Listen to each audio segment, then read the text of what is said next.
Épargne, investissement et mondialisation. L'argent nous sert à beaucoup de choses. Acheter des produits essentiels et non essentiels, investir dans une entreprise et assurer notre avenir financier.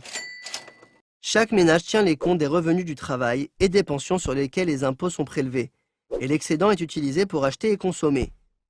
Ce qui reste constitue le revenu disponible, qui est soit épargné, soit investi. Quelle est la différence entre épargner et investir?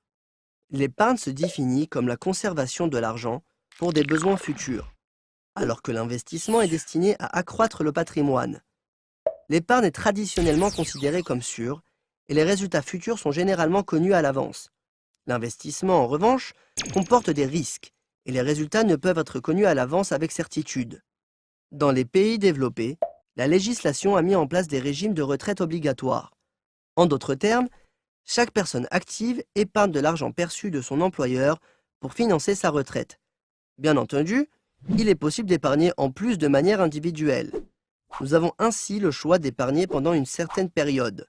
En effectuant des versements fixes chaque année ou chaque mois, nous recevrons le montant capitalisé à la fin de la période d'épargne et si le dispositif prévoit une rémunération de l'épargne constituée, le montant total sera augmenté d'autant. Mais il ne faut pas oublier de prendre en compte l'inflation.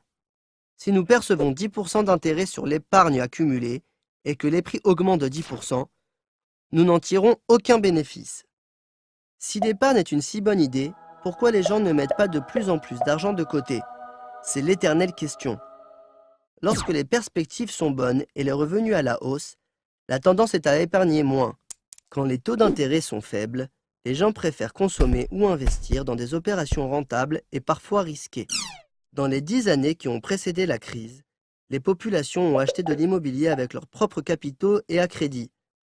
Les prix des logements ont augmenté et l'euphorie a gagné du terrain. L'achat d'une résidence peut être considéré comme une épargne à long terme, car, à l'échéance de la période d'épargne, nous en sommes propriétaires, mais sa valeur à ce moment-là n'est pas connue.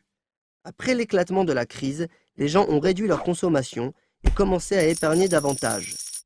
Dans un pays pauvre comme l'Inde, les habitants mettent de côté environ 30% de leurs revenus, tandis qu'aux États-Unis, cette part est en moyenne de 4%.